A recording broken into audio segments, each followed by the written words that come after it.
మరి కిట్టుతో నా పెళ్ళవుతుందని తలుచుకుంటేనే చాలా ఆనందంగా ఉంది తెలుసా. అంటే నేను నీకు ఆడపడుచునన్నమాట. ఆడపడుచు అంటే అర్ధమొగుడు. నేను చెప్పినట్టు నువ్వు వినాలి, సరేనా? నేను వింటా. గలగల పారుతున్న గోదారిలా, జల జల పారుతున్న కన్నీరలా, నా కోసమే నువ్వు. మా అన్నయ్యతో చెప్పానంటే చస్తావు నువ్వు. వద్దులే. ఏం పర్లేదురా, నువ్వు వాడి చెల్లెలు చేసుకో. ఆల్రెడీ ఆడి లవర్ నేను చేసుకోబోతున్నాను కదా. హృదయం ఎక్కడున్నది, హృదయం ఎక్కడున్నది, నీ చుట్టూరే తిరుగుతున్నది అందమైన. అబద్ధమే. నీతో నిశ్చితార్థం అయిపోయినంత మాత్రాన పెళ్ళి అయిపోతుందని అనుకోవద్దు. మరి నేను కిట్టునే పెళ్లి చేసుకుంటా. ఉత్తునేరా, కాబోయే పెళ్ళం కదా, ఆట పట్టిస్తుంది. అయినా ఇంత అందం డబ్బు ఉన్న మగాన్ని ఏ ఆడది మాత్రం వదులుకుంటుంది. పోరా, వారం రోజులాగు, మాకు డబ్బులు వస్తాయి. మరి వారం రోజులు డబ్బులు కలగన్నావా? కలగండం కాదు, మాకు కూడా లాటరీలో. వద్దు, వాడికి ఇలా సమాధానం చెప్పకపోతే ఇంకా రెచ్చిపోతా. చెప్పొద్దని నాతో ఒట్టించుకున్నావు, మళ్ళీ నువ్వే చెప్పాలి. సరే సరే, వెళ్దాం.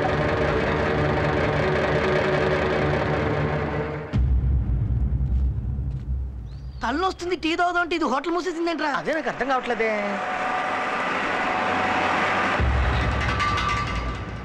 అరే, ఊర్లోకి వచ్చిన కారు మన ఇంటికి వెళ్ళకుండా అటు ఊర్లోకి వెళ్తుందేంట్రా? అదే నాకు అర్థం కావట్లేదే. నీకు ఎప్పుడు అర్థమైతురా? చట్టిగడ్డు కొట్టుకుడు కట్టేసిందేంట్రా? అదే నాకు అర్థం కావట్లేదే. అరే, మల్లికా షరబత్ హోటల్ మూసేసింది, చంటిగాడి కొట్టు కట్టేసింది, మన ప్యాకాట బ్యాచ్ బిచానెత్తేసింది. ఎన్నడూ లేని ఊళ్ళోకి ఎర్రకారు వచ్చింది. అంటే ఊళ్ళో ఏదో జరుగుతుందన్నమాట. అదే నాకు అర్థం కావట్లేదే. ఒక్కటి మాత్రం అర్థమవుతుందన్నా, ఈ ఊళ్ళో ఎవడి పని ఆడు చేయట్లేదు. ఎవడి పని వాడు చేయట్లేదంటే ఇంకేదో పని చేస్తున్నారనమాట. అదేంటో తెలుసుకోవాలి. తెలుసుకొని ఎవరెవరు ఏం చేస్తున్నారో పట్టుకోవాలి. బండి షెడ్ లో పెట్టరా.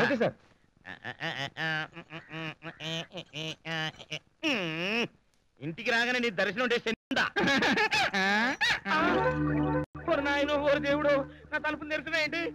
ఏం జరిగిందిరా? తలుపులు తెరుచున్నాయి, కప్ప కనిపించలేదురా. కప్ప ఏంటి సార్? అబ్బా, తాళం కప్పరా. మేడం గారు తీసారేమో. చెవి నా దగ్గర ఉంటే అదేలో తెస్తుందిరా. ఎవరి చేతనో తీయించారేమో. ఓకే పద్మా, పద్మా, ఒరే పద్మా, ఎక్కడ తెచ్చావే? ఇంత ఉండవలే. అమ్మో లేదు. ఇక్కడికి రండి. ఏంట్రా?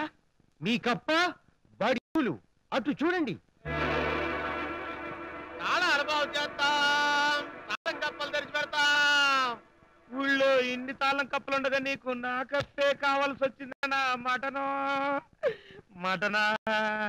నేను తాళం వేసినప్పుడల్లా తాళాలు బాగు చేస్తాం, తాళం కప్పలు తెరిచి పెడతామని నా కొంప ముందు ఎందుకు కరిచావో నాకు ఇప్పుడు అర్థమైందిరా. నా మటనా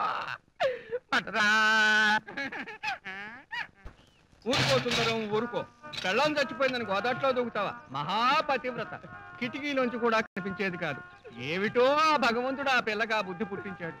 ఆ తాళాలు బాగు చేసేవాడు ఎక్కడి నుంచి చూశాడో, ఎలా పట్టాడో. కొంచెం ఎర్రగా ఉంటాడులేండి. అదన్నమాట సంగతి. ఊరుకో సుందరం. తాళాలకి గొళ్ళాలకి కరువు గాని పెళ్ళాలకి కరువా చెప్పు? మరో పెళ్లి చేసుకో. నాకెవరిస్తారు పిల్లని? ఏ నీకేం ఎక్కువ? కన్నొంకరా కాలొంకరా? కాకపోతే బ్లాక్ అండ్ వైట్. ఆ మాటకొస్తే కాకి నలుపు కాదా, కోకిల నలుపు కాదా? మా కోకిల నలుపేం కాదు, మంచి ఎరుపు. ఎరుపైనా తెలుపైనా సర్దుకుపోతాడు పెళ్లి చేసేస్తే. ఈసారి గొడుగులు చేసే ఉన్న కూడా వీరిలో రానివ్వను, మీ చెల్లిని చూడనివ్వను. చేసే